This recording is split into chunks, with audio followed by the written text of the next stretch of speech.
mengenai kompas dan juga peta topografi. Sebelumnya perkenalkan anggota kelompok kami, yaitu yang pertama saya Inaya Tasya dengan NIM akhiran 213. Saya Andre Video Purati dengan akhiran NIM 095. Perkenalkan, saya Putri Aulia Jurkis dengan NIM akhiran 019. Dan saya sendiri Kusuma Disini Rahmawati dengan akhiran NIM 077. Saya Nadia Sapuri dengan akhiran NIM 111. Saya Neto Wafila Islami dengan NIM 25. Kami di sini akan langsung mempresentasikan mengenai kompas dan juga peta topografi. Sebelumnya, ayo kita tepuk pramuka terlebih dahulu ya. Satu kali tepuk pramuka.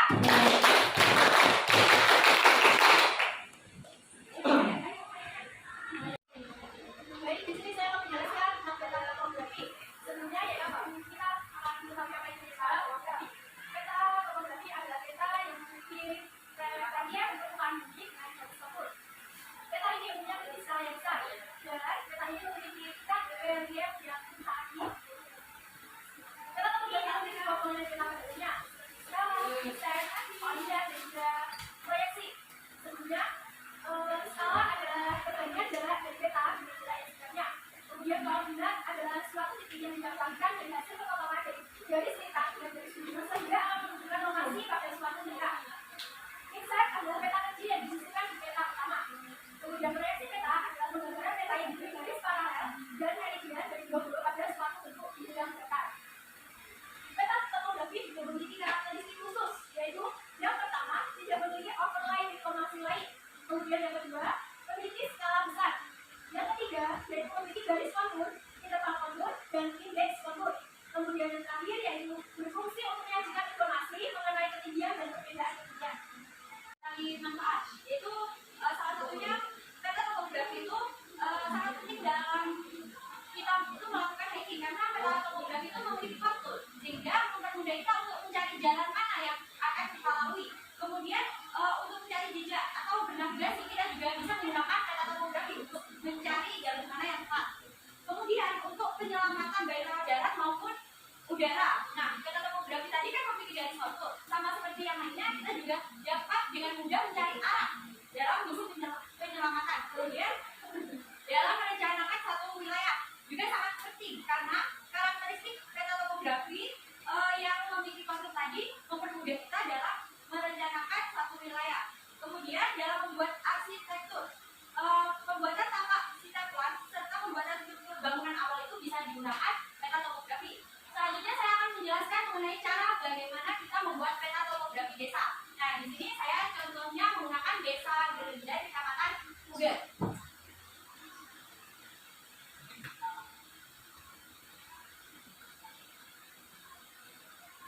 Dalam membuat peta topografi, pertama kita menentukan arah mata anginnya terlebih dahulu. Di sini arah mata anginnya. Di sini yang atas adalah utara, bawah selatan, barat, dan timur.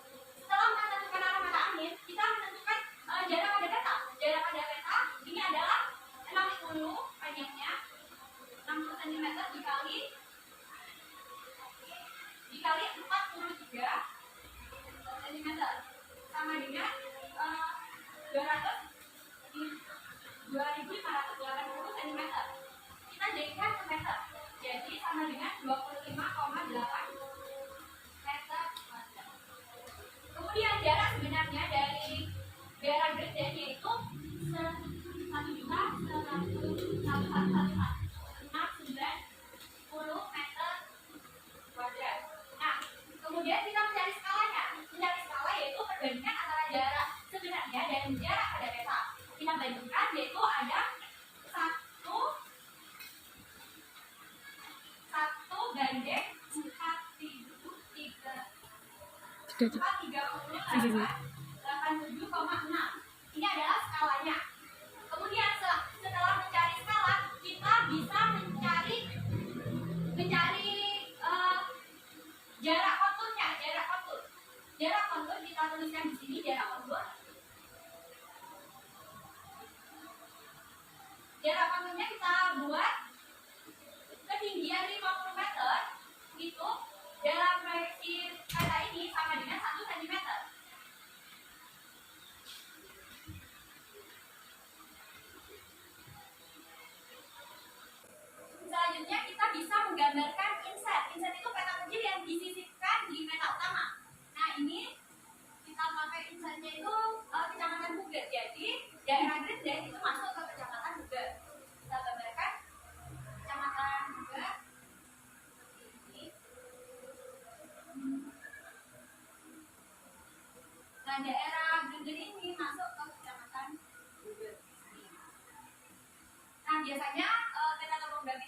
warna yang berbeda-beda tergantung ketinggiannya.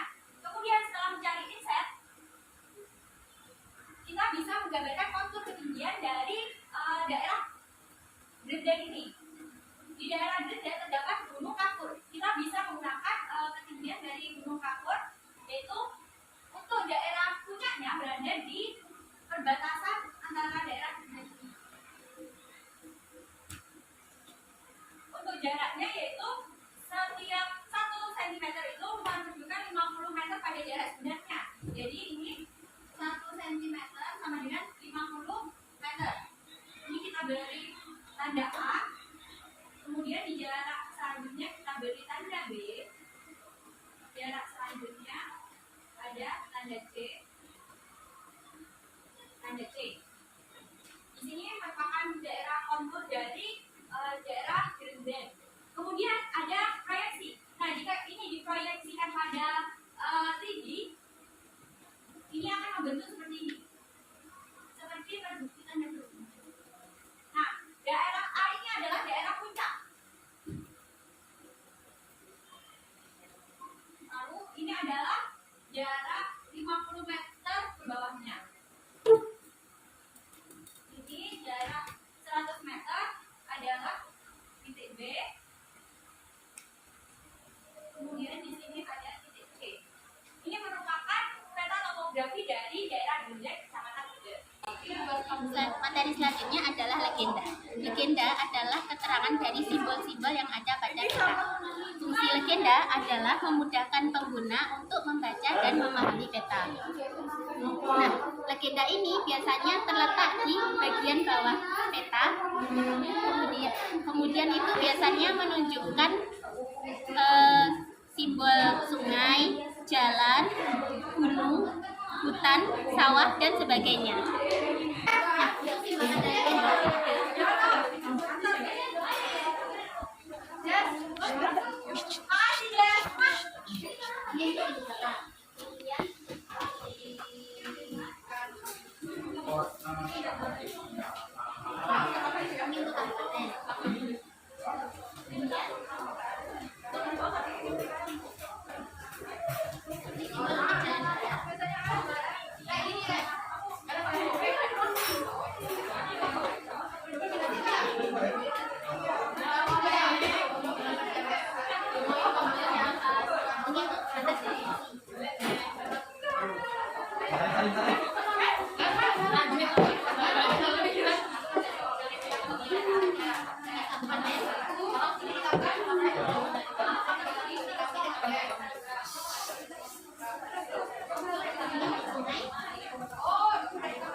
Baik, selanjutnya ini saya akan menjelaskan terkait peta topografinya dari UNED sendiri yang kita tempati.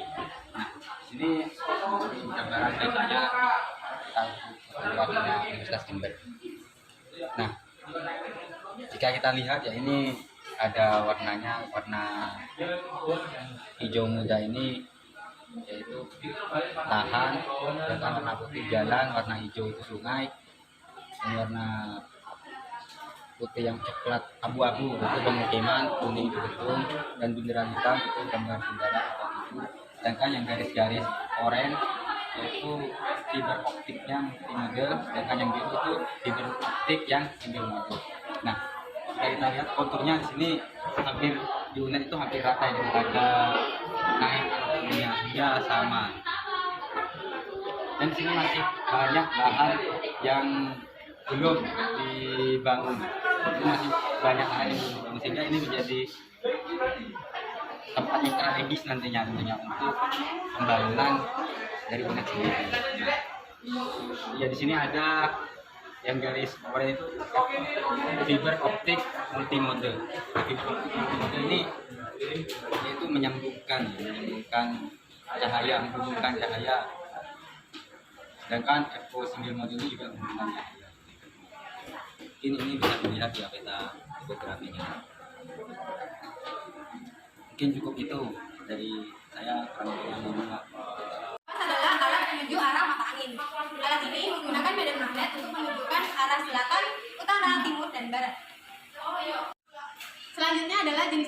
kompas. Yang pertama ada kompas biasa. Kompas biasa ini yang pada umumnya sering digunakan. Biasanya tuh ada di kotak pensil tuh. Kayak bentuknya tuh simple, cuma jarum sama ya arah mata angin gitu. Terus harganya murah. Terus yang kedua ada kompas bidik. Kompas bidik ini biasanya digunakan untuk TNI, tim SAR, untuk membidik sasaran tertentu. Terus selanjutnya ada kompas silva, biasanya digunakan pada peta topografi. Terus kompas digital ini sering digunakan untuk mendaki gunung, terus menjelajahi hutan gitu. Terus ada kompas GPS.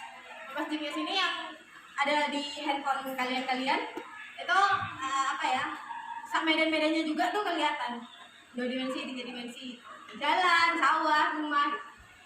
Terus ada kompas kiblat untuk menentukan arah kiblat, dan terakhir ada kompas nakoda. Biasanya digunakan kalau sedang berlayar. Selanjutnya saya akan menjelaskan arah mata angin. Arah mata angin dibagi menjadi 16. Yang pertama ada arah mata angin utama yang terdiri antara utara, timur, dan juga selatan dan barat. Yang kedua arah mata angin sekunder yang terdiri dari timur laut, tenggara, barat daya, barat laut. Lalu yang ketiga ada arah mata angin tersier, ada utara timur laut, timur timur laut, timur tenggara, selatan tenggara, selatan barat daya, barat daya, barat barat daya. Lalu ada barat barat laut dan juga utara barat laut. Arah mata angin utama yang terdiri dari arah utara, selatan, barat, dan juga timur. Nah, keempat arah mata angin ini disebut arah mata angin utama. Lalu ada pula arah mata angin sekunder.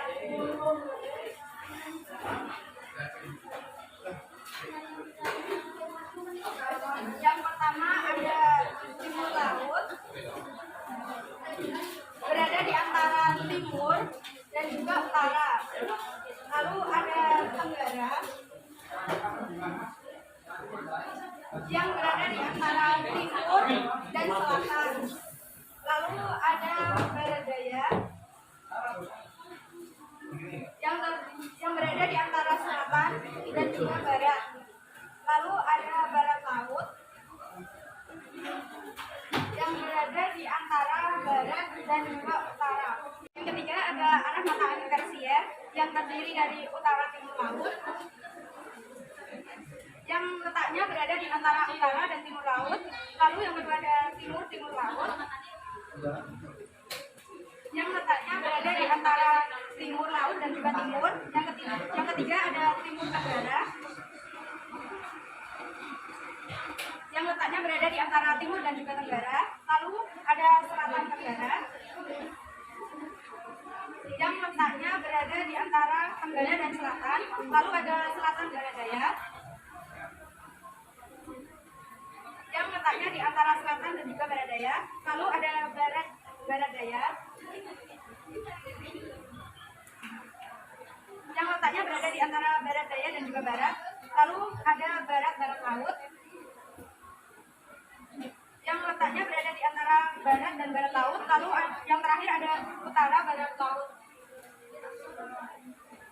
yang letaknya berada di antara barat laut dan juga utara.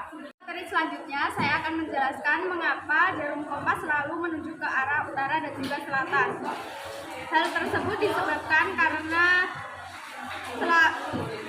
jarum kompas selalu tertarik oleh kutub selatan dan juga utara magnet bumi.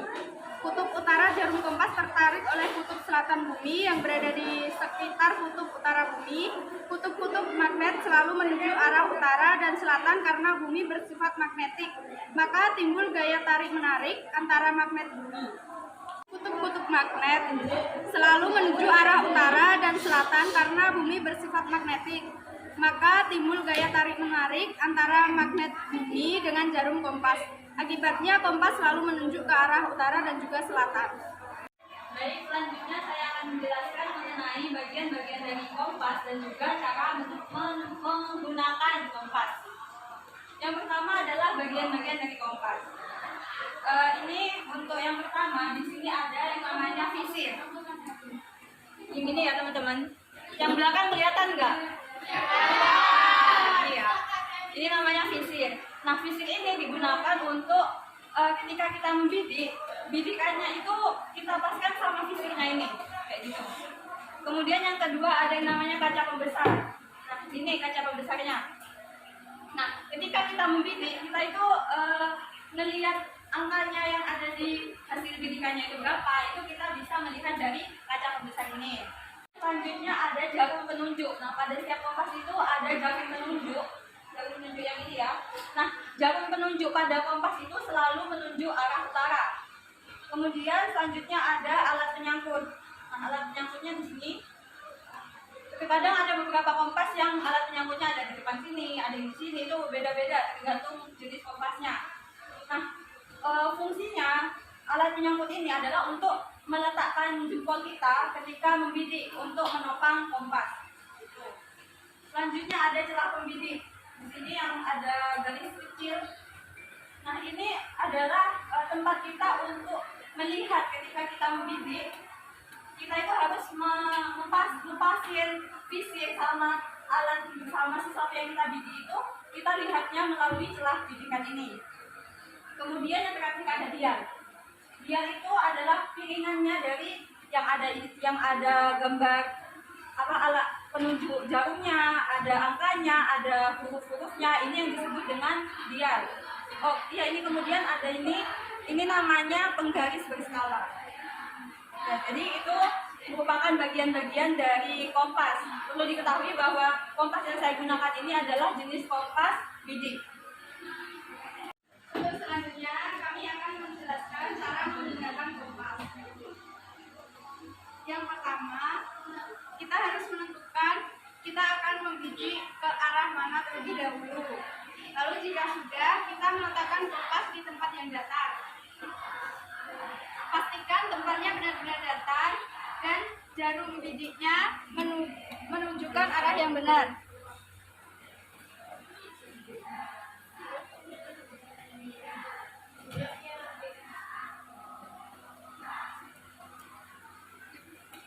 Nah, perlu diketahui ya teman-teman, kenapa kok kompas ini harus ditempatkan di tempat yang datar? Karena kalau misalkan kompas ini tempatnya tidak datar, misalkan ini atau tidak ini ya, jadi jarum kompasnya itu tidak menunjuk pada arah utara, seperti itu, kadang ke barat daya, seperti itu.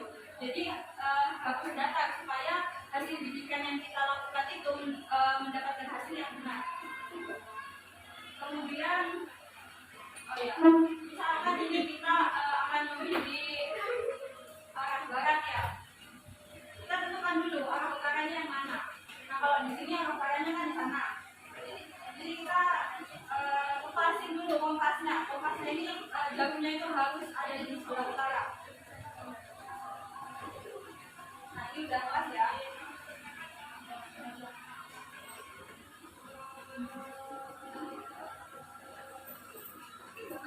Cara memegang kompas yang benar, ini kita jempolnya masuk ke ini, mengayu jempolnya. Nah, jadi ini kompasnya itu ada di atas tangan. Nah, kemudian ininya, kompasnya ini sebagian ada yang mengatakan kalau membidik harus 90 derajat, tapi ada juga yang bilang 45 derajat. Jadi kita menggunakan yang 45 derajat ya. Terus misalkan kita mau membidik gitu ya,